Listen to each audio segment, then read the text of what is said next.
McVay said after the game, it's all you guys ever want to ask me about. I bet he was more excited to talk about it here. Jared Goff loosening up like Chip Douglas before the basketball game, and then doing this, the dunk off of Jack Black's back. No, this was awesome. This was on a 4th down and goal, and he did the classic Drew Brees jump, aggressive. Cam Newton now. How's this go? They would struggle a lot. There he is with McDaniels, 2nd and 9 early, down 10-0 already. They're going to try to set up the screen, and it is picked off. Picked off by Danny Young. Kenny Young, excuse me. Watch Jalen here trying to block. Give me a little of that. Kenny Young, I should take a lap for calling you Danny, but it's Kenny. Watch, it's a group effort. Aaron Donald grabs the running back to hold him back. Leonard Floyd gets in the face, and then McVay runs all the way to Santa Monica. Cam's sitting down, tired, beaten up, and it's not going to get any better if you show this guy. Aaron Donald. Cam is 6'5", 245. He threw him down like it was Ken Dorsey. Why would you put one guy on Aaron Donald? I don't know, Nate. Why would you put 2? He's the best player in the sport, 17-3. Here we go. Cam Akers is the place for me. And he gets shoved out of bounds. That's fine. He was a workhorse in this one. This is going to set up 17-3 on a first goal. Cooper didn't play in the Super Bowl. Pete Schrager thought he might be an X factor last night because they needed him in that Super Bowl. He was not a huge factor. He blocked really well and had a toe drag swag. And this was, guys, a blowout. And maybe the end of an era. We'll get into it. The Rams needing it at home, 24-3 in a game that was stopped being competitive maybe late first quarter. But let's hear from the victorious head coach. Sean, do you remember one time you played Bill Belichick in the Super Bowl, and did it ever occur to you during this matchup? It enters my mind because that's all you guys asked me about. So, I'm just kind of kidding a little bit. But, no, it's something that you think about because it was the last time that we played them being a cross-conference opponent. And so it was a big game. That's always going to be a part of, the coaching trajectory for me and a night that, you got to be able to learn from. It was important because it was our 9th win. But as far as, any sort of redemption, I do think what Coach March said is true. It doesn't get back the hurt and the scars of that night. I can promise you that.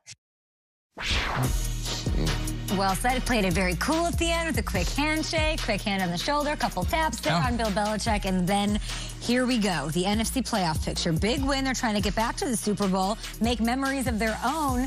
Huge for them to hang on to the number 3 seed in a really top-heavy NFC. Over in the AFC, the Patriots really needed that to stay alive.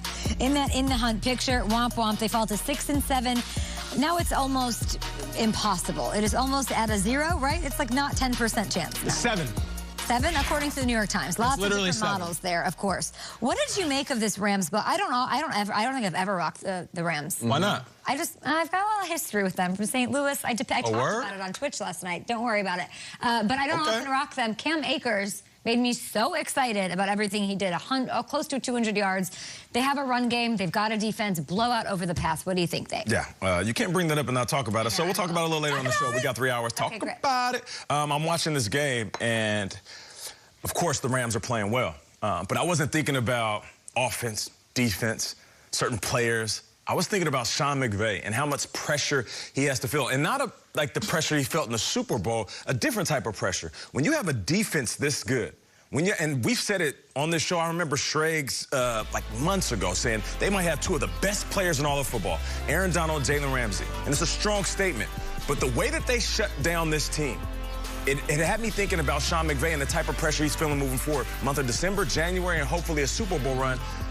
He knows that his defense is good enough to go to a Super Bowl. He knows that his defense is good enough to win a Super Bowl. This isn't the offense from a few years ago where they put up 50 points and it's like, all right, doesn't matter if the defense doesn't stop anybody. They can outscore anybody. No. Sean McVay's greatest work will be how he finishes this season and what they do in the playoffs. We always give him a hard time because he's the boy genius.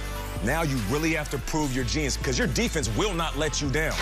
Your offense is going to have to hold it down. It's interesting. So I'm going to ask because you said it's a stress for him, and I think that's true because he's an offensive mastermind. And now is it a relief, though, to say, hey, maybe I don't need to be the da-da-da-da-da-da and just sit back and do enough to win? Like, what would you look at it as far as think about him, how he is that, Beth Harmon, Queen's Gambit, beautiful mind. He sees the pieces. For sure. And yet he's just like, run the ball 3 times, let's play defense. Yeah, I felt like a couple of years ago he was Tom Cruise in Minority Report. He was moving all these pieces around and everything was flying and it was so impressive.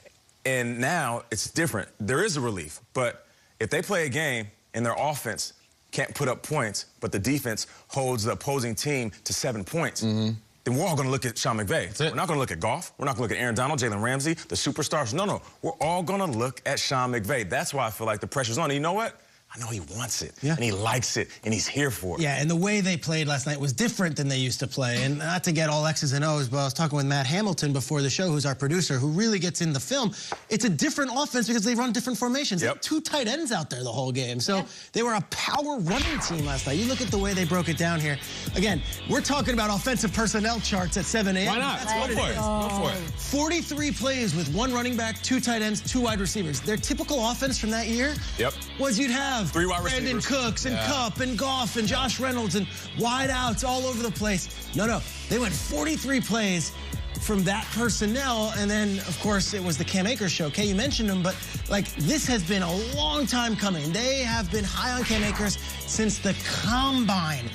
He blew the Combine away. This is called the Deuce Staley drill. No kidding? He got his own drill? He has his own drill, Deuce Staley. This is what it is, and Deuce coaches it at the Combine. He was so good at this. I got a text from an NFL GM, not Les Snead from the Rams, a different team, saying they need to rename this drill the Cam Akers drill. Awesome. He was that dominant. They get him in the 2nd round. I know McVay was thrilled, and I got to be honest. I put him on my list early in the season as top 10 breakout stars. I thought he was going to pick the ball right up from Gurley, run for 1,500 yards. It didn't happen right away. Took a while. They eased their way into it. But it's hitting at the perfect time. Cam Akers can lead this team, and he's ready now, and they didn't rush him onto the field before he was ready. He was one of the P. Schrags August All-Stars, and I mean that. You do that segment every year. You had Mahomes in it once, guys that will break out. You say in August, Cam Akers top 10. Because of the Combine drill and because of the buzz? Because of the buzz all training camp. They thought, I was surprised he didn't get the load of the carries back in September and October, but here we are. They did it by committee early on. Goff said yesterday he recalled a game against Washington. That game was on October 11th, Strags, where he was like, he had like a 40-yard run. He right away last night, and giving him props was like, no, we've known. He said it. We've known that he can do this whole time, and now the whole country got to see it. The whole country also got to see the Rams just destroy the Patriots, destroy them. I think the Rams are going to the title game. Like, I'm in. NFC title game. NFC title game. I'm in, and I'll tell you why. They hit, they run, and they're not run upon. Now, you may say, oh, that's a lot of teams. There's really only 2 teams in the NFC. They're like, we have a top 10 run offense, we have a top 10 run defense. It's the Saints, it's the Rams. You can go down the list. You can talk Packers, Bucks, Seahawks, Washington. None of them can say that. None of them run or hit as well as the Rams and the Saints. I think they're going. The only rub, is the quarterback, which is why I like seeing Goff go over the top, get a little fired up last night, get a little pissed off maybe, because that is the only concern once those playoff games start, is that Jared Goff is capable of an F. Aaron Rodgers, Russell Wilson, they could have a C- game. They're not giving you an F. And I don't mean the Super Bowl. The hell, that's ancient history. The Dolphins game this year, the Niners game this year, Goff was terrible. So it freaks you out if you're a Rams fan or if you're saying they're going to the title game. I think he's come a long way. I think the defense and running game is awesome, and I think that they will be in the NFC title game. I do. The Rams have been at their best under McVay when they run the ball a ton. They did that. They'll do that. They'll be dangerous going forward. By the way, Cam Akers has the Jets, the Seahawks, and the Cardinals to wrap up the season. He's your fantasy football savior that's going to win you your league if you drafted him per Peter Schrager. So you're saying...